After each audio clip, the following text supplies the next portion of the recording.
It's still frozen. Hey guys, today we're doing a deep dive into the latest Dream SMP lore, aka Los Nevados and Quackity's whole deal. He's hella manipulative. His character kinda reminded me of my ex. Kinda kicks my fight or flight reaction. But I find it very interesting, and today we're gonna be going over all of it. We're gonna be doing a summary, and then we're gonna do some theories of what's gonna happen next, so stick around.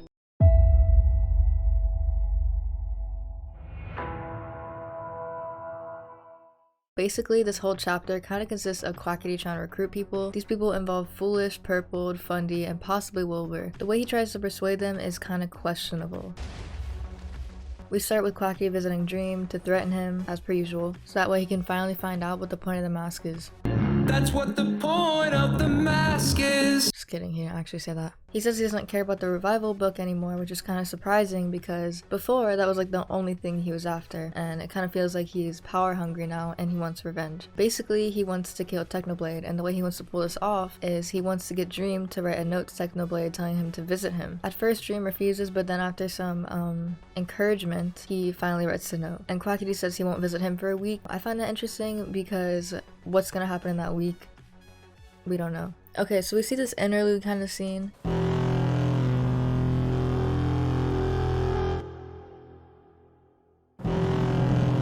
Basically, it's like high risk, high reward, and it's like this guy and he's like burning down this village,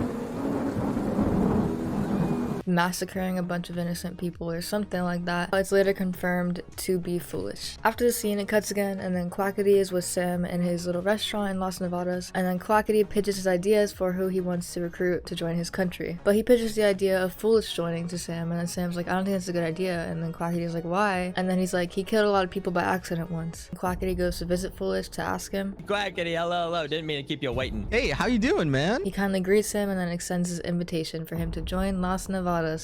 Foolish kindly says no, thanks, I'm good. And then Quackity's like, how much is this worth? I want to buy this off of you. Yeah, I want to buy this place from you. Like, actually?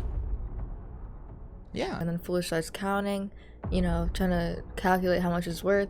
And then Quackity's like, you know what, I know how much this is worth. 1 diamond. And then Foolish is hella pissed. I've assigned it. I You think this come whole too. place is worth, if we're being generous, I think it's worth a diamond. Quackity goes to this whole rant like it's an empty shell. It's beautiful on the outside, but inside wasting away, just like you. Then he explains that he let Foolish die at the Red Banquet. He had the chance to save him and he didn't. And he says, if you're not gonna join my country, just kill me right now. If you're not gonna join my country, you're gonna keep wasting your life away building, then go ahead, kill me right now. Foolish obviously doesn't kill him. And then Quackity leaves and he's like, you know where to find me. Welcome to the world of Dream SMP. Today, we are taking a look at a variation of species not many are knowledgeable about, the slime. And then all of a sudden we see Quackity with a fucking elytra. Where did he get that? I'll talk about that later. He goes into his restaurant and starts setting up like redstone and TNT. And then he sees like the slime and he's like, that's disgusting.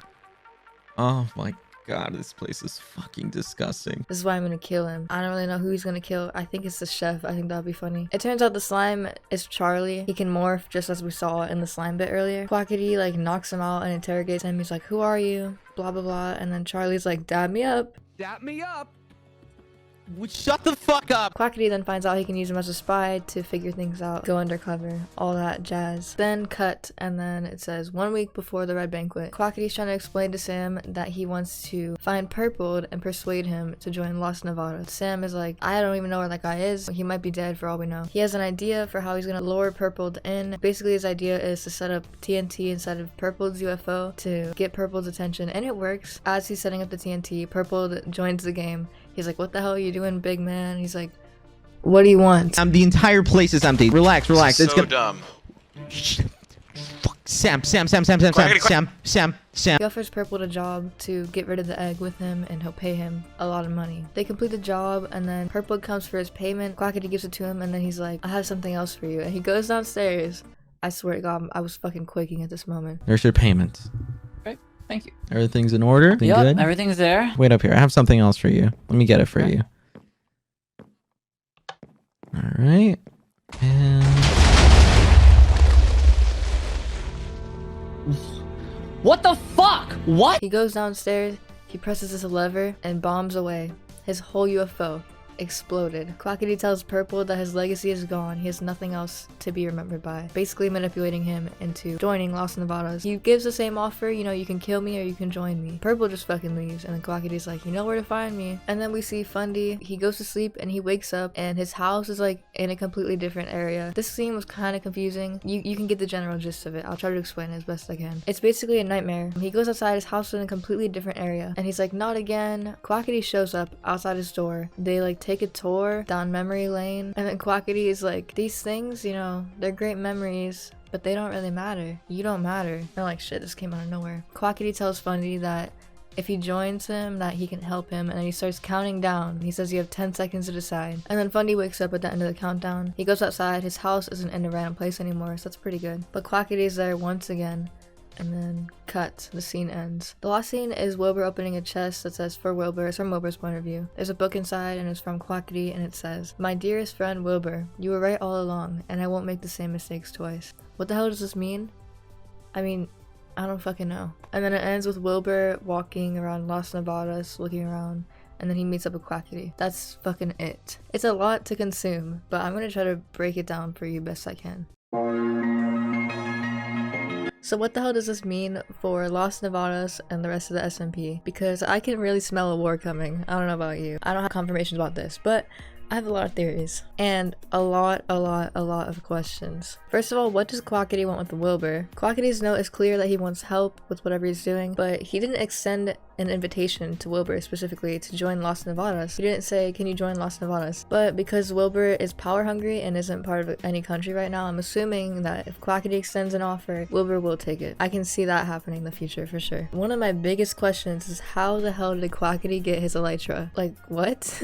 No one has ever had an elytra because no one has gone to the end, right? A lot of people say that they think that he got it from Ranboo, which would make sense because Ranboo, recently, if you haven't been keeping up with his lore, he discovered an end portal, which he doesn't know it's an end portal, so he calls it a table. He wants to do experiments on himself to figure out what happened in his past because he has bad memory and stuff. So Ranboo found this portal while randomly mining. He has no idea what it is. I think that eventually Ranboo goes to the portal and he gets the elytra. And then maybe Quackity makes some kind of, I don't know, gamble with him or something, and that's how Quackity gets the elytra from him. And what about the revive book?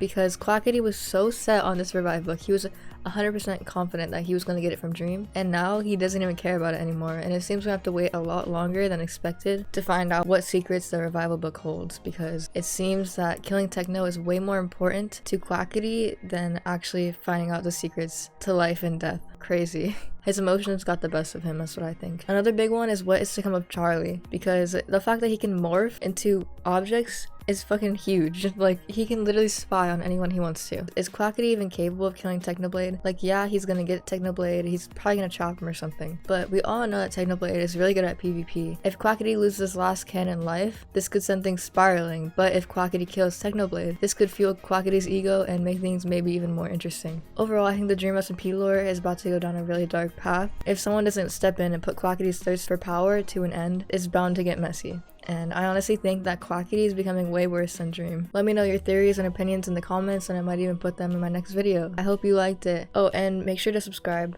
if you like this video or you like my face or something. Do it. Yeah. Okay, bye.